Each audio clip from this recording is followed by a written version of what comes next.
The Final One Standing by William Hill on Off the Ball. Download the app and play today. 18 plus gamblingcare.ie. Welcome along. It is the Final One Standing here in Off the Ball. Only half of us left in the Off the Ball group currently. The Final One Standing in Off the Ball brought to you by William Hill. Download the app and play today. Over 18s only. See gamblingcare.ie.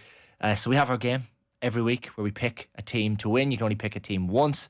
Half of the players in the Off the Ball League on the William Hill side are gone. I was on this show last week with Ger and David, both of whom were very confident, chest out, bragging almost, and both of them are gone.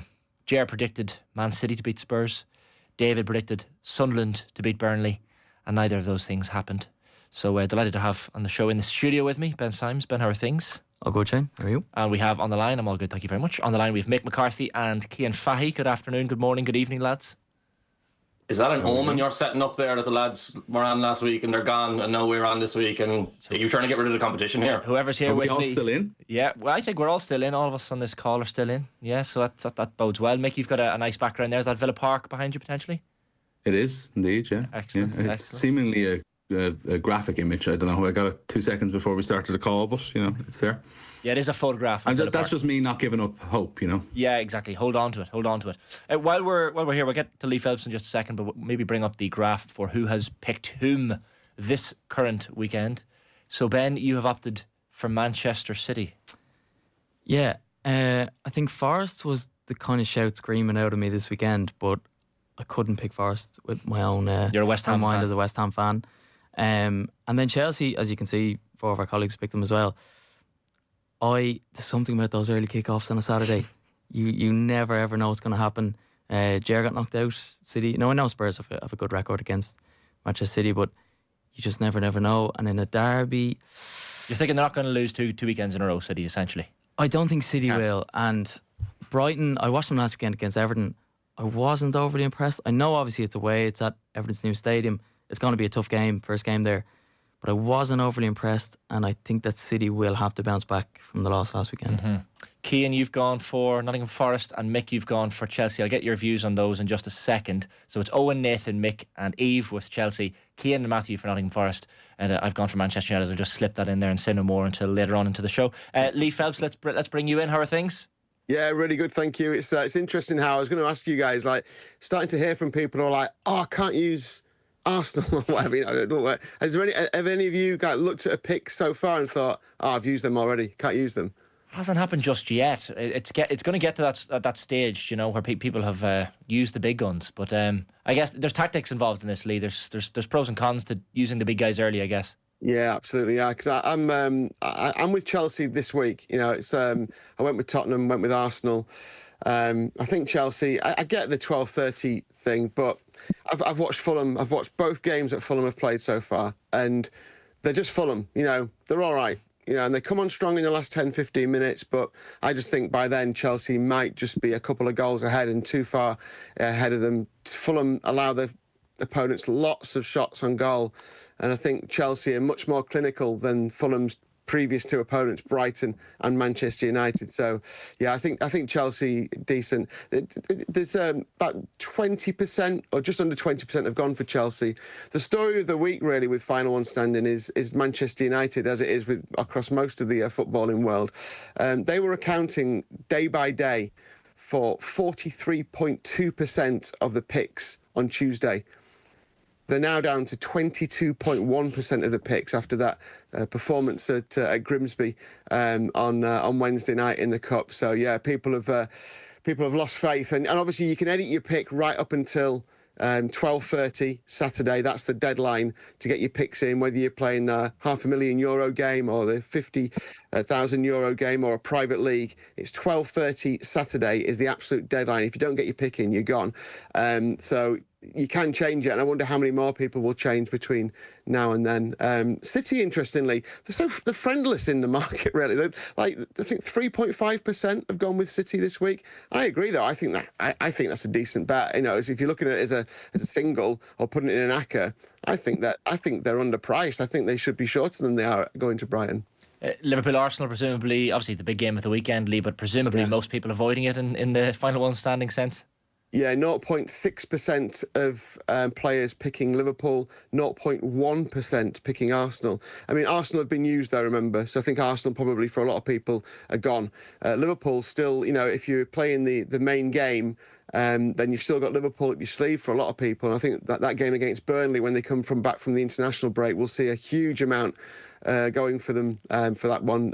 If you get knocked out, by the way, there's new jackpots being released all the time, and I'm not allowed to tell you any more detail than this, but there's during the international break there'll be another big jackpot being launched as well. So if you get knocked out, if you haven't played so far and you want to get involved, then keep an eye out on the app.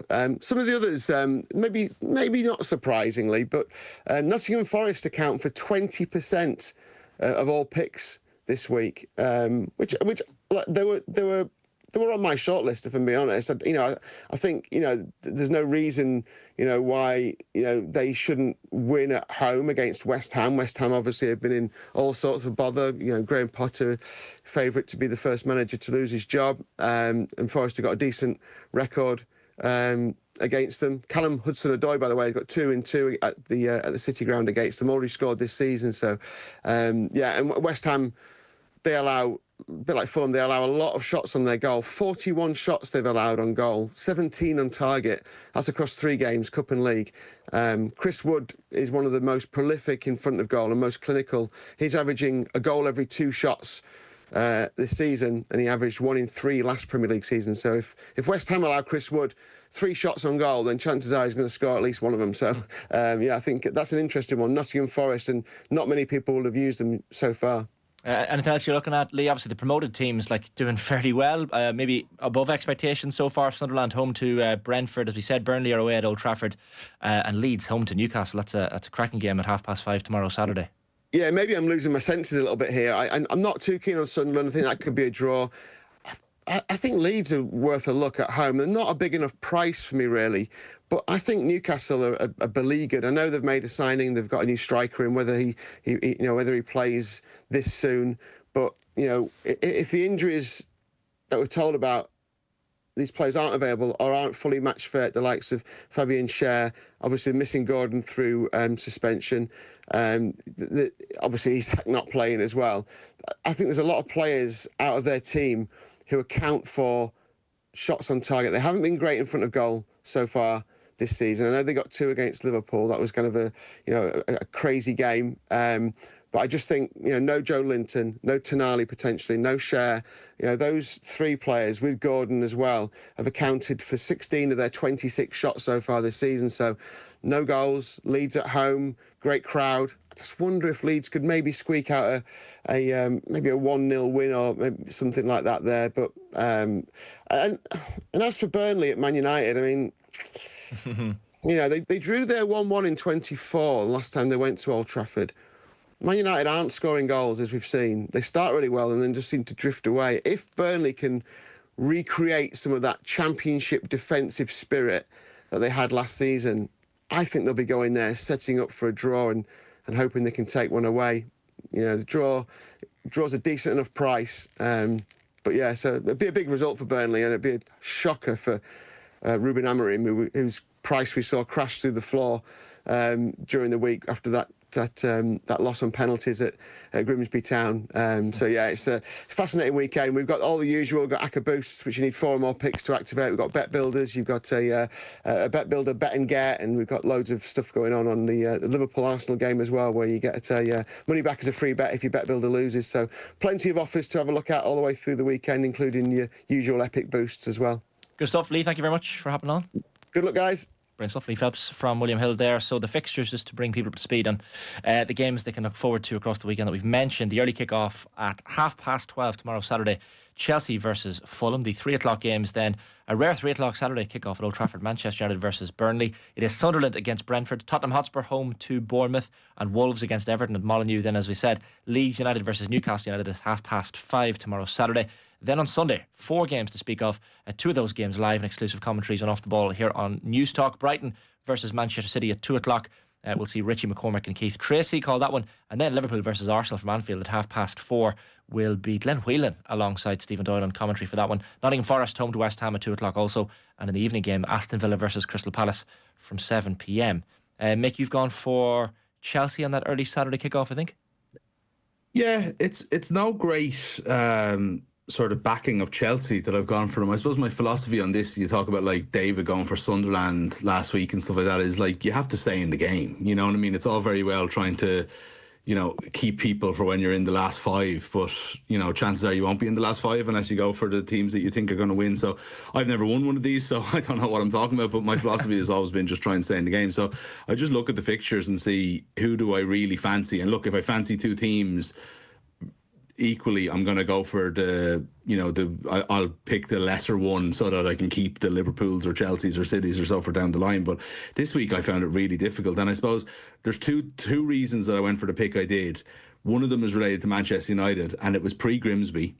But I just think where they were last season, I would never pick them in this game.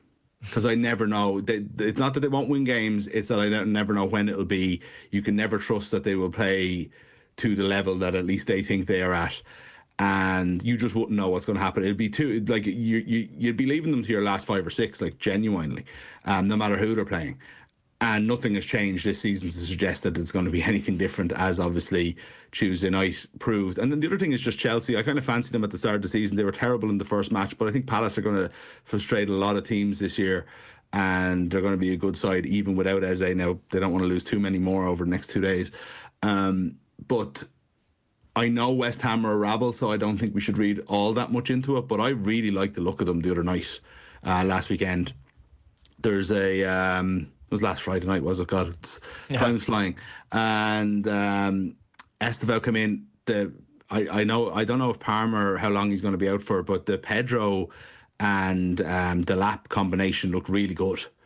Lap looks like a real, I don't know if he's going to score too many goals with Chelsea, but he is a very, very good link player. And Estevao comes in. Neto looks good. The shape of that team, the midfield is obviously superb. Be it Fernandes as it is at the moment, or Lavia, if when he starts coming in, obviously with Caicedo. Defence, they've got a good few to choose from, but they're solid there at the moment. I think they can probably get better. I think they'll bring in better, like some of their better players will come back from injury as the season goes on. Just like the look of Chelsea. I can't see Fulham being that kind of decent team away from home, causing them too many problems. I just can't. I think Palace are more equipped to play against the big teams, as we saw last season, the end of last season, so on, than Fulham are. And yeah, I think they're the safest bet this week anyway. I do see Ben's point about the early kickoff and the general sort of throw out the form book element of that, but I wouldn't be overly concerned. Yeah, Cian, I think Lee mentioned that it was something like 20% or over 20% of people have opted for Nottingham Forest at home to West Ham this weekend. One of those people is yourself. Confident they can get the job done, I suppose. At home advantage is big. Yeah, I'm similar to Mick. Like, I used Liverpool in week 1, Bournemouth in week 2, and Nottingham Forest this week, because I'm just like, there's no point trying to outsmart this thing. Get your safe picks, get your safe, your biggest teams. Not saying anyone outside of Liverpool, they're our biggest team in the league, but they're all pretty big teams. Also, I'm only finding out right now that Ben is a West Ham fan, so I'm sorry about this, Ben. My strategy has been very complicated, and I've put lots of research into this, and my thought process is, if anyone is playing West Ham at home right now, that's a fairly safe bet. Like, I watched that Chelsea-West Ham game last week, and I thought Chelsea were fine, but realistically, West Ham got that goal ruled out for offside when they were about to go 2-1 up, and West Ham are an atrocious football team right now. The keeper there is an absolute disaster and was throwing the ball into his net essentially last week, which is half of why Chelsea were so good as far as I can tell. So I'm not massively sold on Chelsea picking them. I feel like they were very poor in week 1 last week. They just blew away a bad football team, and I think this week they could beat Fulham. But Fulham are always one of those, like, I feel like Fulham are quite boring as a club. So you kind of you tend to overlook them a little bit, but they're actually quite good as well. Like, I think they actually play better against Chelsea than they did against United, just because Chelsea will be a little bit more open, a little bit more like they're a better team than United, so they're at home, so they'll come onto them more, which will allow Fulham to hit them on the counter a little bit more than that. But no, I think I have general confidence in Forest as well. The one thing we haven't really mentioned here, of course, is that Mr. Marinakis' team over there and all the stuff going on with Nuno, it didn't seem to impact them that much last week. So my kind of concern would be that does rear its head a little bit this week, and the team does start to show a little bit of praying. I know Mary Hutchinson has come in, and they're not overly excited about what he did in his initial play. So I don't know. I'm confident about Forest, but it's probably more so than anything a pick against West Ham and how bad West Ham have been. Sorry, Ben. Can I Go on ahead, Mick. Can I bring us off topic for a second? Do, just please. thinking about that Chelsea performance and whether you were sold on it. And I wonder, was I a little bit influenced by how exciting Estevao was?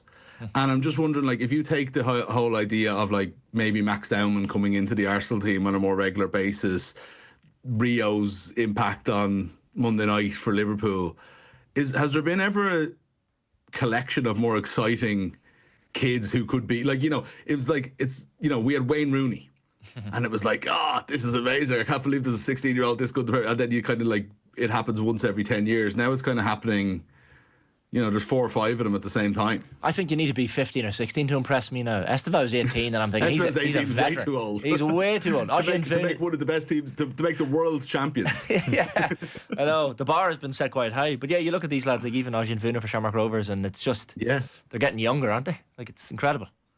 Well, in the last, like, since Rooney, like, the only one that really stands out to me is Raheem Sterling, as, like, someone who came in as a proper child and was incredible. Is there anyone else? Like, it's a great point from Mick, really. Like, Miles Lewis-Skelly and who's the other attacking midfielder at Arsenal right now is escaping my mind. Like, they're like old men at the moment. They're like old men at the moment, and they're like, what, not even 20? Yeah. It's mad. It's great.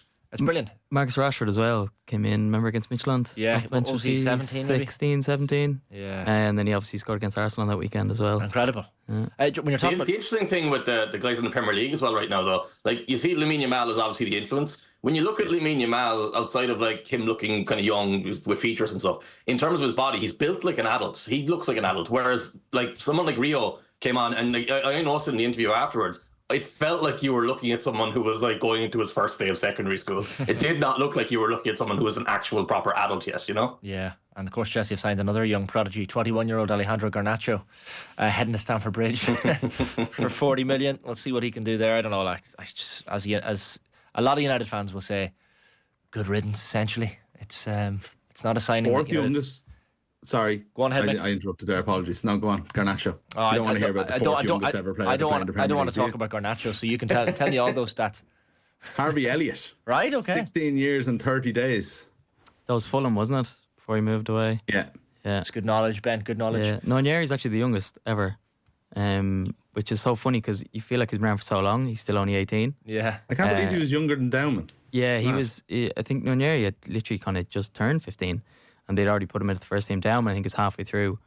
But it's also an interesting point, like, to note that Arsenal are the ones that have produced both of the youngest players. Like, obviously the Hayland Academy up there, like, it's quite well known for young talent coming through, and obviously young talent that escapes. Like, you see the likes of Eze is now coming back. It's interesting to note that Arsenal have produced the 2 youngest.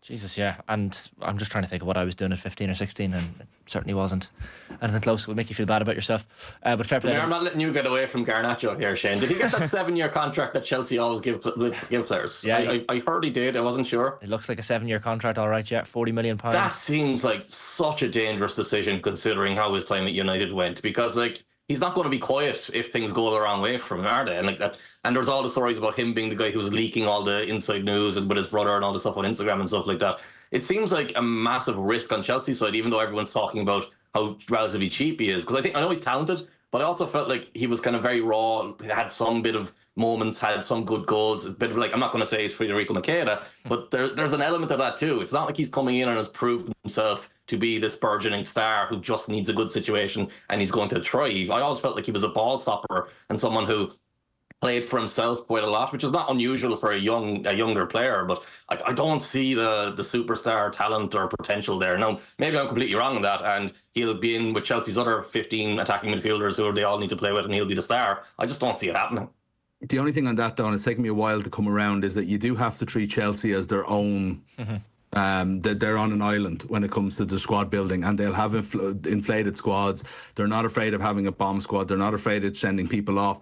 If Garnacho becomes an asshole 3 years into a 7-year contract and they can't get rid of him, they can kind of eat that. It doesn't pollute the dressing room the way it would at a United or at basically every other club, I would say. So Chelsea are well able to handle that, and I think as unproven as he is, as you're right, I kind of agree. I don't know which way it's going to go with Garnacho. I think it's a good bet at this price. Yeah, I have to say. I think if United had the idea that United fans or that the club would countenance losing him for 40 million a season and a half ago, I think they would have laughed. I just there's not a hope that that's how they would have seen things going. I think it's like, I know they got Cole Palmer for 40 million, which is like the biggest steal in the world, but Cole Palmer was worth an awful lot more than that. 40 million these days is a mid-level footballer. I think it would. I think Garnacho has the potential to be more than that. I'd probably be more sold on the upside with him if he was going somewhere where he was definitely going to play every week and he could actually play through his development. But like he might play like off the bench 15 minutes, or he might just play a couple of games in Europe every so often. I don't think he's going to play every week. Yeah, is he better than Nkunku? From what we've seen so far, I would say he is. And so like I think in that way Chelsea have probably made money on this deal and probably improved their squad. When you look at they've lost 20 million selling Nkunku. Yeah, they've lost the money on Nkunku, and then if you add Garnacho to it, they have Estevao, who is going to need to play. He just came brand new in, he's 18. You've Cole Palmer, who also likes to play on that right hand side. I know they played him through the middle recently, but we saw at West Ham last Friday they played João Pedro on the 10 and then Delap in front of him. So Delap is going to want to play, João Pedro's going to want to play, Estevao has to play, Cole Palmer wants to play, Pedro Neto wants to play, Garnacho wants to play. You've Jamie Boyno-Gittins came in the door. He's also going to want to play. When they've played bigger teams, they've often played Enzo Fernandez actually up in that 10 position. So there's an argument here of like, does he play? Does he even play at all? Yeah. You know what I mean? Like, there's so many players in those positions that he has to contend with to get into. Now, I know they're competing on a lot of fronts, and obviously he'll get minutes across all those competitions. But for a guy who we've known to kind of throw his toys out of the pram if things aren't going his way, he's not exactly picked a club where he's got a clear slot into the starting 11 here. Go on, Mick. How are Chelsea going to fit Kobe Mainoo in when they sign him tomorrow, Shane? Do you know? I don't know where he's going to go. That's left United though has, you can't judge them by what they've been at Manchester United for the last few years. Mm-hmm. That's fair. In terms of their petulant attitudes, in terms of and maybe that's the build-up of the petulant people in the squads, but you go to a better situation where not everybody's like that, and I'm not entirely convinced that Chelsea are. But if it is a better situation, the leaders in that dress, like that's what United have lacked. They've lacked strong leadership both on the pitch and off to get lads like this in line. Yeah. And turn them into better professionals. Well, I still think all the raw talent is there with Garnacho. It is. Look, he does have talent and a lot of it, but one thing's for sure, he'll not be there in 7 years. A 28-year-old Alejandro Garnacho will not be playing for Chelsea in 7 years. That lad's going to bounce back and forth. I mean, Raheem Sterling's still there at the moment, so he looks like he's going to stay for the long run, so maybe he will. And you'd forget about him. You keep forgetting Sterling is there, to be honest. Mick, your beloved Aston Villa this weekend. How do you feel about that one? Because obviously it's a decent game. Obviously a 7 p.m. Sunday is a unique enough one, presumably because of the transfer deadline day at 7 p.m. on Monday. So Villa Palace 7 p.m. Sunday is a decent one. It is, if you're a Palace fan. I think there's been the FA Cup semi-final and the Selhurst Park game last season, or the last two times they've played. They've scored 4 goals on both occasions and fairly hammered Villa, and they've been a really difficult team. Like there was a stat up last week that I saw that now Ismail Azar has been playing well in general lately since the FA Cup semi-final where he destroyed Villa, but up until that point he only scored goals against Aston Villa. He was Messi and Ronaldo turned into one whenever he played against one particular team, and then like a mediocre borderline not Premier League player the rest of the time. So you can expect him to fill his boots, and Mateta as well. Both those players are behind only Mo Salah as current Premier League players who've scored more goals against Aston Villa. Right. Jesus. So there you go. This is not a good fixture for Villa. Now they've been okay. They drew with them at Villa Park last year in a game they should have won, and in general I think have won 5 draws and 5 wins and 2 draws in the last 7 games between the two at Villa Park. Now the bigger issue isn't history against Palace, it's the state of the team that started the season. I can understand frustration with the money. I can understand a bit of stagnation and maybe not all that. They lost out in the Champions League badly on the last day of the season. I think people have underestimated, because people don't really talk about Villa, they've underestimated how hard that was and how they needed a point at home to a very, very poor Manchester United team and didn't get it. And I think that's been hard to live with. I think it's been a tough summer. And then the financial issues kind of became they went from rumour to reality, and the squad hasn't got any stronger, and I think it's affected everybody at the club. But they need to pick it up pretty quickly, because they've been absolutely dreadful. I can't even begin to describe to anyone who hasn't seen the games how poor they've been, especially in attack. In 2 games they haven't created a chance of note. You know, if you were picking like highlights of match of the day and you didn't feel like you had to throw in something from both teams, I don't think there would be a Villa highlight yet this season. Nick, can I ask you about that, actually? I watched the Newcastle game, and it was astonishing to me. Everything's going on, all right, there's loads of issues with financial, there's no investment in the squad, all that kind of stuff.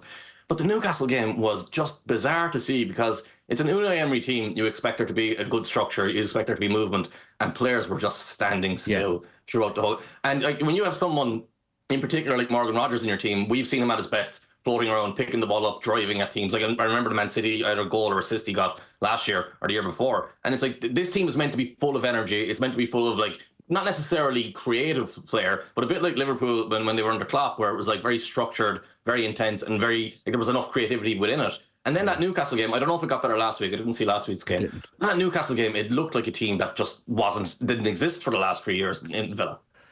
That's it. They should have more cohesion than nearly any other team in the Premier League. And that's the point I was going to get to, is like all this like dark cloud hanging over them. Like, it's not really good enough. And John McGinn said as much after the Brentford game. He said, like, that's one thing. Our job is to go and do what we can. And we know that this group is good enough to be, wherever the final placing will be an argument amongst the 4 of us. But we know they're better than this.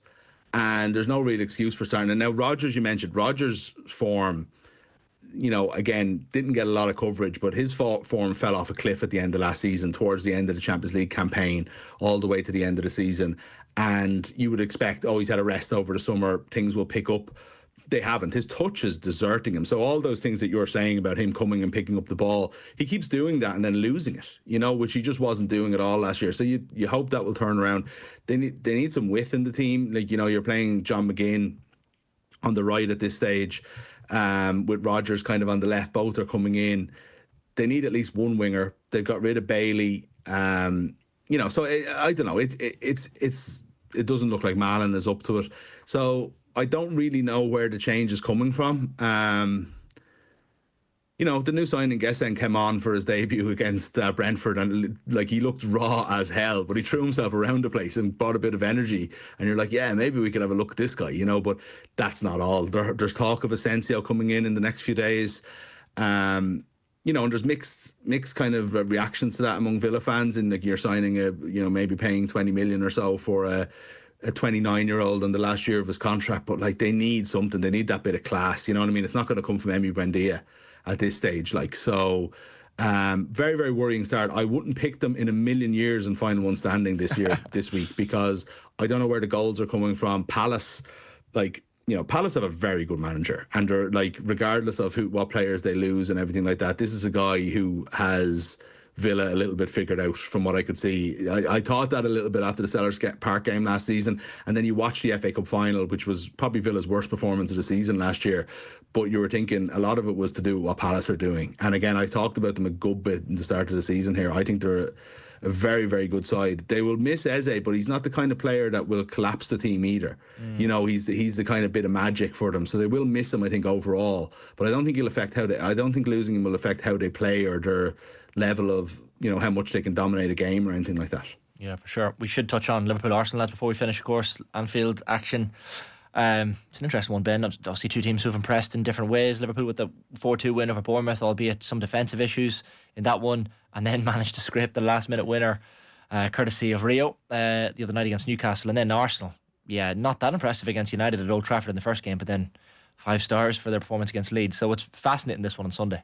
Yeah, from a Liverpool sense, I think going into these sorts of games this season, and from what I've seen of them in the last 2 games, I really think that they should revert back to the midfield 3 that played last season, and potentially that means dropping Florian Wirtz.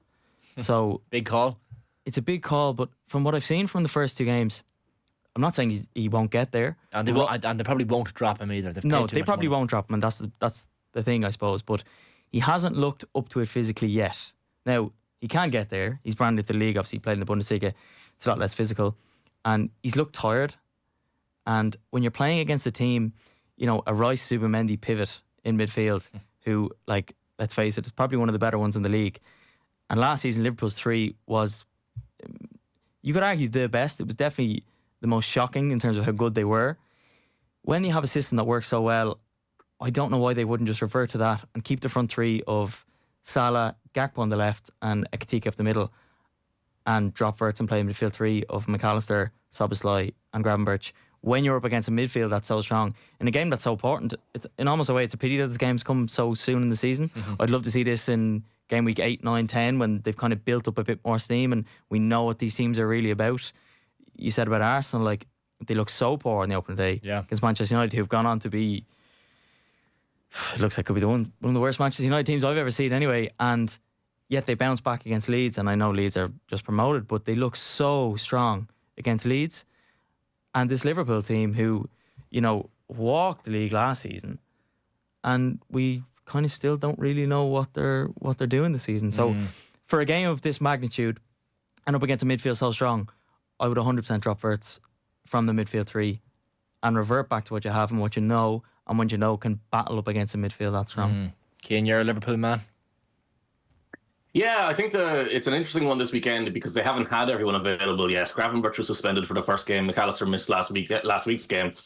I don't know what they're going to do, which is also why I'm kind of a little bit skeptical of why we're signing Isak, because once he's in, I don't know who the hell's going to play. I don't think you can be looking at dropping a Ekitike at this stage because of how good he's been to start the year. The one thing I'll say in Wirtz's defence is the start they've had has not been easy at all. Like Bournemouth, Newcastle and Arsenal, like that's 3 really high intense games. That's really 3 good midfields you're going against. So I think he will eventually find his feet. And I know Ben said that as well, so I'm not saying that Ben slated him or anything like that. But like my bigger concern with Liverpool is the defensive side. Like Kirkes doesn't seem to know what he's doing. And I know he's been in the league, he's been effective. He played with Dean Howson last year, kind of covering for him. Van Dijk next to him, in theory, is better than Dean Howson. So I think it's probably more the fit and figuring out exactly what his role is.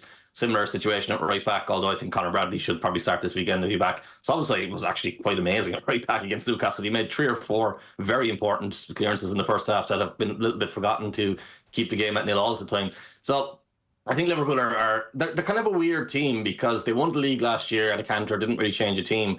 And now we're changing so many parts that it's actually kind of a team in transition, which is very weird for a team that won a title 3 games ago. Like there's a lot to figure out. And the way Slot's building the team, it feels like we're trying to move to wing backs at some point because neither Frimpong or Kirkes are kind of proper fullbacks.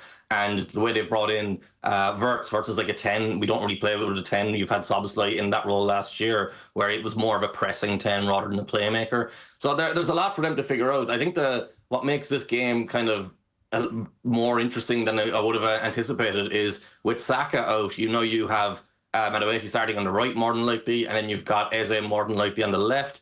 I kind of think Eze is not necessarily a perfect fit at Arsenal because Mikel Arteta loves defenders, loves a defensive conservative approach, generally goes into these games, puts 11 men behind the ball as much as he can. And Eze is, like if you ever talk to Palace fans or look at Palace analysis of him, he's a free spirit, essentially. He's going to shoot as much as possible. He's going to try the difficult pass, and it's what makes him an effective footballer. But I don't feel like that's exactly what Arteta wants. Like that's kind of why Odegaard has gone that direction. You look at Jack Grealish with Pep. I think it might be similar to that, where you take like the wild creative flair and you try and insert him into a team that's extremely rigid and extremely structured. And especially when Arteta keeps his wingers out on the touchline, which is definitely not Eze's game. I wonder how that's going to work, and especially if they start him at Anfield for his debut. It's going to be a huge story one way or another, depending on how it goes. Now, maybe he doesn't start, but I think you kind of have to start him with Saka out. Mick, how do you see this one going before we finish up? Yeah, I personally think, given everything you've just said, I completely agree with you. I think he's going to start Trossard. I think he's going to go negative. I think both teams would probably be happy with a draw, but I just hope for Arsenal's sake that they go for it.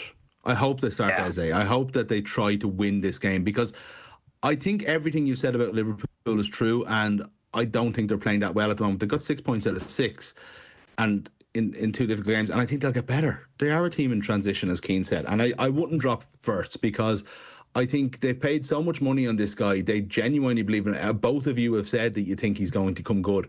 You have to persevere with him. You have to try and make that happen as quick as possible. A lot of the best players ever for teams, Dennis Bergkamp, for example, Thierry Henry, picking just 2 Arsenal examples randomly, have struggled at the start. They've taken a few games to get in. You want those games to happen as quick as possible. I think Liverpool need to, Liverpool have less to lose, even though it's their home game against Arsenal, funnily enough. I think that they have to, they're a team that have a month to settle into the season, and they've had a good start points wise, if not performance wise, right? So for me, Arsenal should be coming to Anfield thinking these are there for the taking. Let's go and lay down a marker and actually, make ourselves the team to beat this season. I just worry that they'll be happy with a point. And obviously the game, it depends on how the game will go. I don't think they'll actually say those words. I just wonder if subconsciously that's the feeling. We're going to Anfield, we come away with a point, we're the ultimate victors. But the circumstance of the season would suggest that this might be a chance for them. Well, what you're saying before... Sorry, go on. I do wonder, does Arteta look at this and think, I have my same game plan that's worked before, where I get that solid setup, but now I have Gyökeres up front, and Konate has been a bit of a disaster to start this year. So maybe the whole plan will be, we'll sit back and we'll just put Gyökeres on Konate and play those long balls like he scored against Leeds, running in behind and then cut in and shot across the keeper. Maybe that'll be the game plan. I know personally, like you, I think even for the long-term outlook for them, for their philosophy, for their approach over the rest of the season, you have to go here and not sit in. You have to go here and try and make a statement. But if they sneak a win that way, they won't complain, obviously, Yeah. I think for Arsenal, and I guess it kind of encompasses Arteta's time there as a wider thing, I think they have to properly push the league this season. And I don't think you can do that without going to these sides and trying to not necessarily take the game to them. You're going to Anfield, it's a very tough game. But to just sit in and, hope to maybe nick one and let Liverpool dictate the game. He has to win a trophy this season.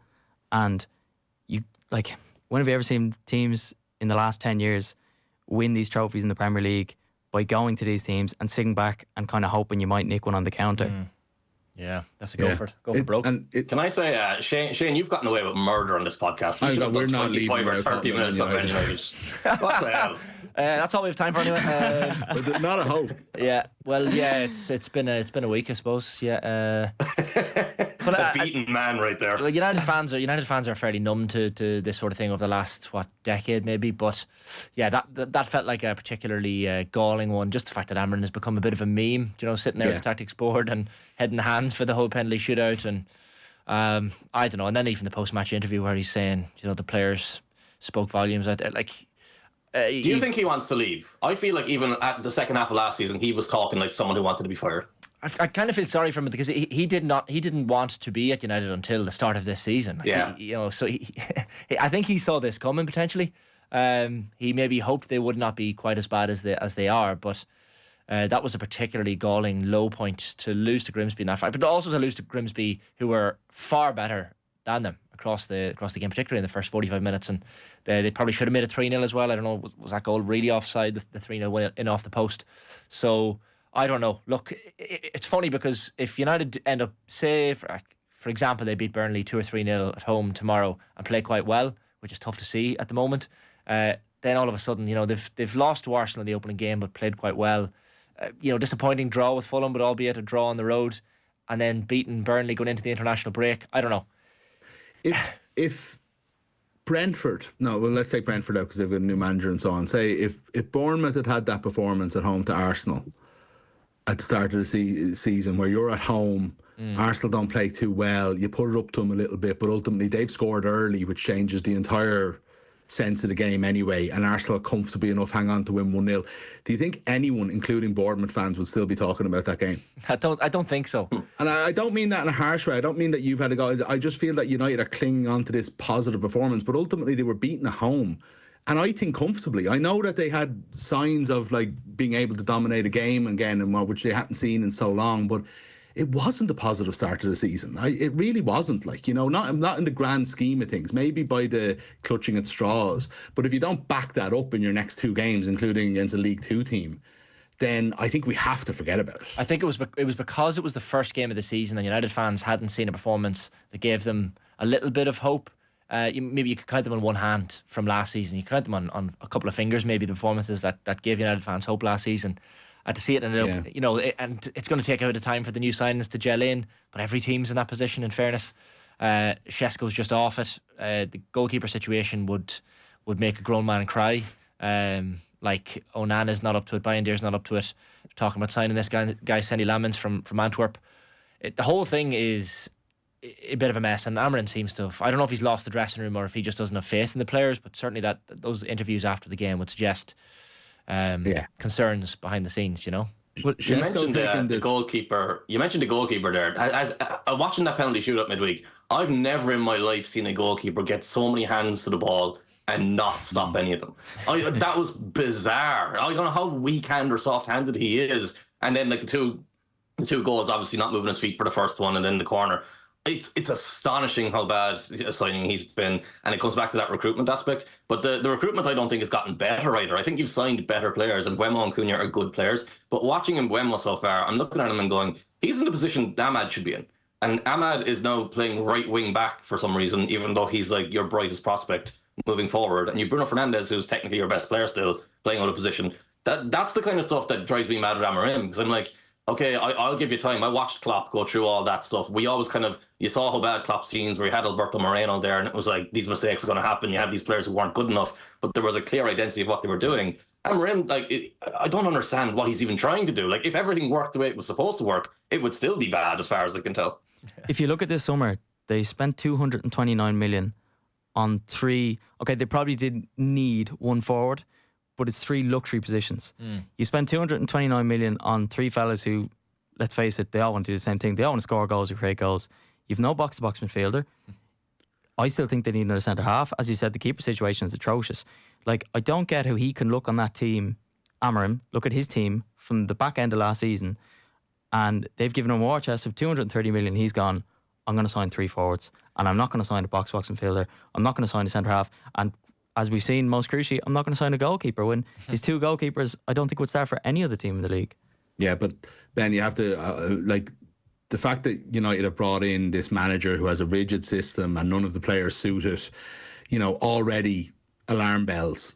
I'm not 100% sure he's the one who's making the decisions to bring in these players at all, and like the whole point of an Amarim system is it needs to be players that suit him, but it's got players playing out of position, as Cian says.